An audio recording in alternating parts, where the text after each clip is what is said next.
Welcome to AP Workshops, welcome to another one of our living series. This is the 2021 Aprilia Tuono.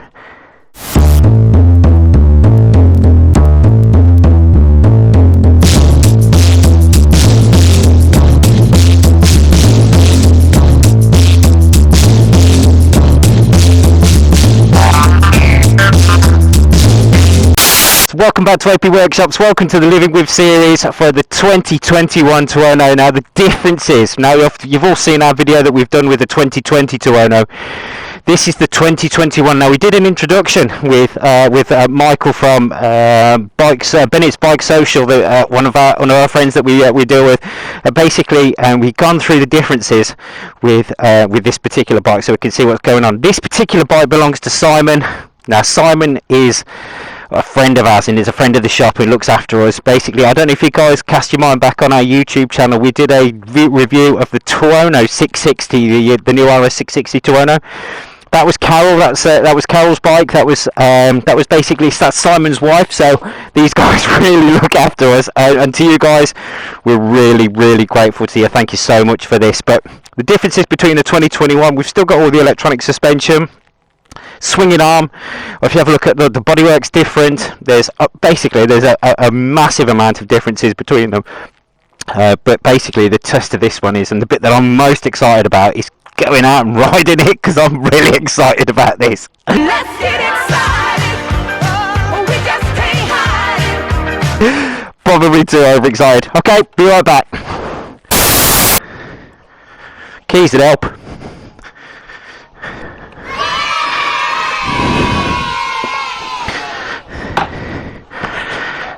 So first thing I'm going to do is apologise to Simon. I haven't cleaned the bike, I'm really sorry. I'm going to clean it for you when it comes back. Simon and Carol are up at Donington at the moment. They're up there giving having a weekend with the World Superbike crew up there, so thank you very much again, Si. I really appreciate it, man. You are a gentleman, an absolute gentleman. Thank you very much. So 2021's come up with a new dashboard. The new flashy dashboard, look at that. It is in race mode, so I was having a chat with a friend of mine, Mark, and basically we're talking like, we know that the race map's in there, so it's all different, all changed on that one, so we know exactly what's going on with that one. User, Tour, Sport. Let's have a go in Sport, man, and see how we go. I'm going to stop talking because I talk like a fool. Riding position feels exactly the same as my 2020. Hopefully brakes are going to be better. I don't know if any of you remember when I pulled up on my 2020 at the junction at the top of the road there, the bike didn't stop because when we bought the bike, the valeter who bought the bike clearly had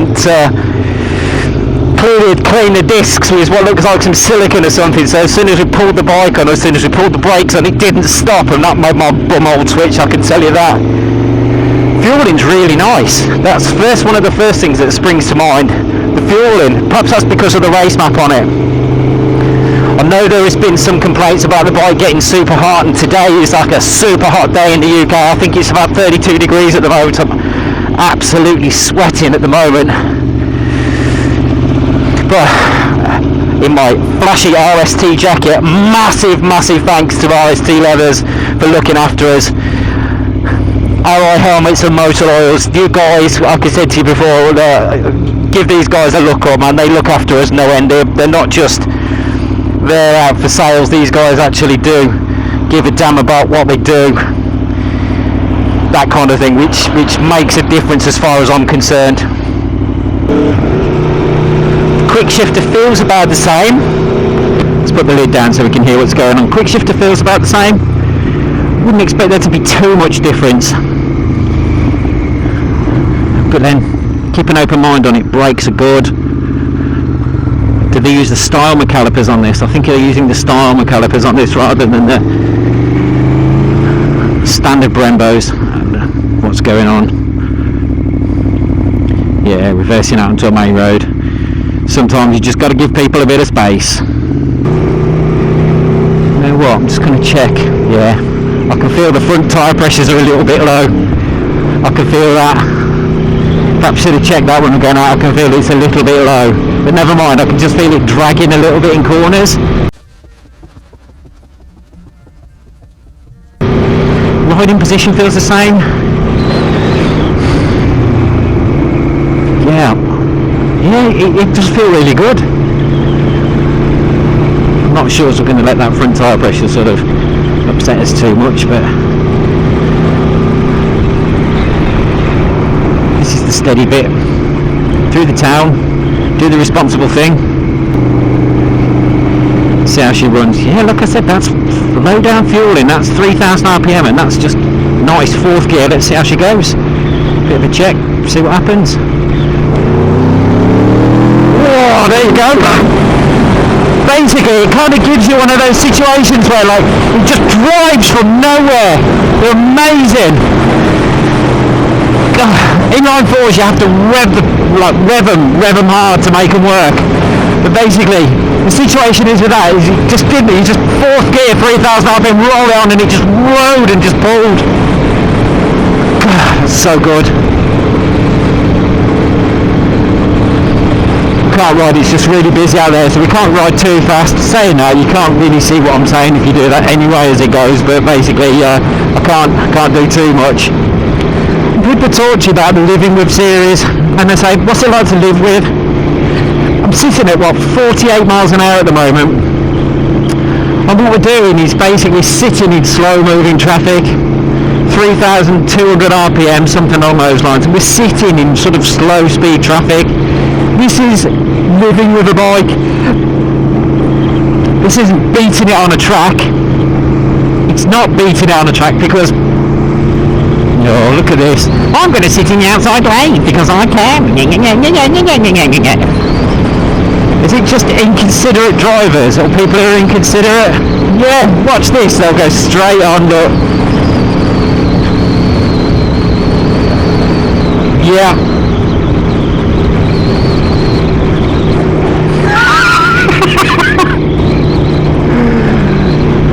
Okay, 50 miles an hour, sick top gear, quick check, away we go. So my mate Jerry, yeah Jerry from Florida in America, he's my friend. Oh, auto blippers, I'd forgotten about that. How amazing is that? Just being lazy, not using the clutch. So Jerry's all about the 50 to 90, 30 to 90.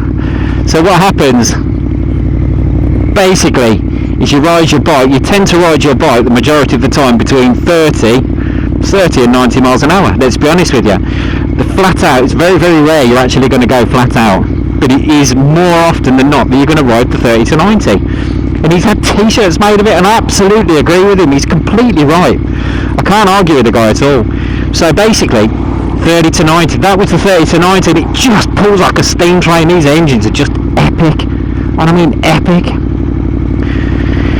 It is getting hot. This is fine. Let's watch this temperature. Cool, I feel like I'm cooking. Here we go. Lady next to us wanted to run me off the road. Let's be sensible about this. She isn't being sensible about it, but never mind. Meanwhile,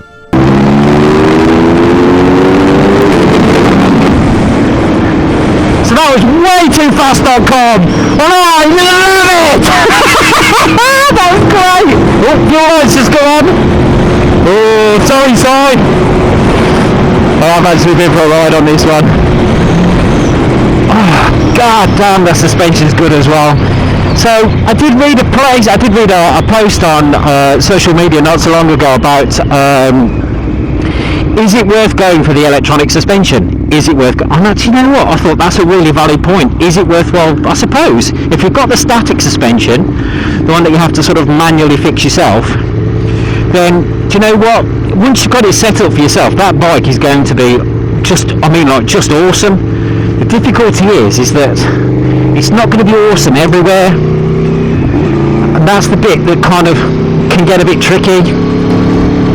Whereas if you have the automatic suspension, it does adjust. It does actually adjust for where you're riding, so it kind of responds. I'm not sure of the figures on it. Do you know what? I've got my 2020, and I'm kind of getting to know it as I'm living with it. At the moment, my mate Tom's got it. Tom's welcome, you know what I mean? He's so busy at the workshop at the moment, but Tom's got it. Tom's giving me the feedback on it, and I really respect his opinion because he's a pretty cool cat. You might remember Tom. So Tom was the guy from Motul, and Tom was the guy that did us the oil interview. So he's a clever guy. He knows what he's talking about. Got some experience, and he's been taught by some good guys. So the more time that you spend with the automatic suspension, the kind of more you forget about it. Sounds like a weird thing to say, but I can't complain about it. And if you can't complain about something, I think, to be honest with you, that kind of says something. It does kind of say something. So I'm kind of a little bit like, I can't really complain about this. But the guys on the social media post, they were like, which would you prefer? And do you know what? I think, to be honest with you, like I said, once you've got a good static sag setup or a good static sort of suspension setup, then the bike, it just kind of just works. And then you forget about it until you come across a bit that's kind of a bit different, or until you come across something that's kind of, or a road, a section of road or something that doesn't quite work with what you've got. So, and if you're in that situation, then all of a sudden you remember the suspension, whereas with the automatic stuff, it does tend to just fix itself, and that's it. It just works. So that post, you know what? I'm going to go with automatic suspension. I think it's brilliant. I think what they're doing and what they've achieved with that, what Olin's have achieved with that, is absolutely epic. And I think, to be honest with you, this and the road there, look at oil. I think what they've achieved with it is mind-blowing, to be honest with you, and perfect. Right, I'm going to have a bit of a bash at this. It's fast, it's comfortable, the front tyre's flat, so I'm sorry mate, I can't really give it any beans, just because it's pretty uncomfortable to ride that front tyre the way it is. But that's fast, that's a fast bike. It's comfortable. I'm glad I've got one. 2021, is it worth it? Yeah. I don't know, man. I just don't know. It's got me. You've got me on that one. I just couldn't give you a straight answer to that one. Is it worth spending the extra on a 2021? I don't know. I bought the 2020 just because I couldn't afford a 2021. I know people think, oh, it's got a bike shop. They're there, they'll put it through the business, you know. You've still got to spend the money in the first place. Wow, but I love my bike, and I love this bike.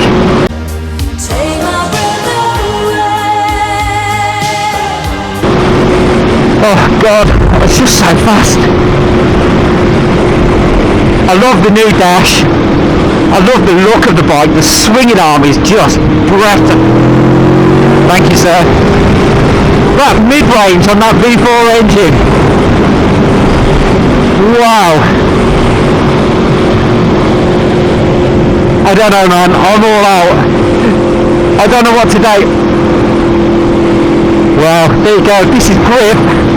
Speechless. Absolutely speechless. I don't know what to say. Would you go for a 2021 or would you go for the electronic suspension? Late 20 year model. I don't know. Like I said, I went for the 20 just because I couldn't afford one. Don't disregard the later model, the earlier model, the 2020 and the 2019 with the electronic suspension. Don't disregard it. I mean, I met a guy yesterday, Ryan, just bought one, come from a street triple, and basically he came back to collect his parts because he had some exhaust fitted and stuff. And if you're watching this, mate, your Crocs, no, I ain't having it. But you're a pretty cool guy. Basically, he was blown away by the street triple like I am. I think the Triumph's a great bike, but when he came back and said the Tuono, and I was like, look, I don't know, that's pretty difficult to beat. That's got everything. he had a 19, so he had the 19 model colours, but I think he had the electronic suspension on his. He come back, he was blown away. And the kind of people that are just getting onto them and riding them, I think, you know, definitely it's worth speaking to these people and sort of seeing what their first impressions are, because in that instance, they kind of, their opinions are valid. And Ryan, when we were talking to him today, he was just, the grin on his face was just absolutely like undeniable. But then you can speak to sort of old timers who've got these bikes as well. I don't know, would you consider me an old timer? I don't know, but I think, to be honest with you, I love my 20, I love the electronic suspension, I love these bikes. I'm a bit of a loser really, I'm sorry. So, living with them, yeah, absolutely, no questions. The backup that you get from forums and Facebook pages are brilliant. The people there are just so good. You meet a lot of friends. There's people, sort of the social life starting to get really, really good. It's kind of getting back to where it was when the sort of the V-twin was in its heyday, that kind of stuff. I think people are starting to realise that there are people out there that know what they're talking about with these bikes. This switchgear is massive on this. Christ, it's like the RS660 one. It's massive. Buy one, don't mess about, buy one. Look at the colours, the specs are absolutely epic, the power is more than the likes of you or I can do with, no questions. Just buy one. Shut up and take my money. Quick thank you to everybody that's helped us out lately. I'm sorry we haven't been keeping up with the films, but the workload has been absolutely mind-blowing. It's been epic. And thank you to everybody for all the support. We really, really appreciate it. Thank you to all our subscribers. Thank you for all the kind comments that we get. I really, really appreciate it. So, buy one. A massive thank you to RST Leathers, massive thank you to ARAI helmets, Motul oils, Bridgestone tyres. You guys are the best, and without you we could not do this. I'm so grateful to you. Thank you very, very much. If you want to get in touch, please don't hesitate to get in touch. sales@apworkshops.co.uk. We get to you as fast as we can. We answer the emails every day. If you didn't get in touch with us straight away, then for some reason, I don't know why, we check everything and we get to the emails every day. Give us a call at the shop. You can call us at the shop, no problems. Amber and Ross are there to help you out, no worries whatsoever. Please have a quick look at the website. We've got lots and lots of spare parts on there. We've got the technical section, so you can have a quick look at that. That gives you like tightening torques. The workshop manuals are there, no problems. You can have a quick look at that kind of stuff. That's www.apworkshops.co.uk. Thank you very much for everything. Take care, and we will talk to you soon.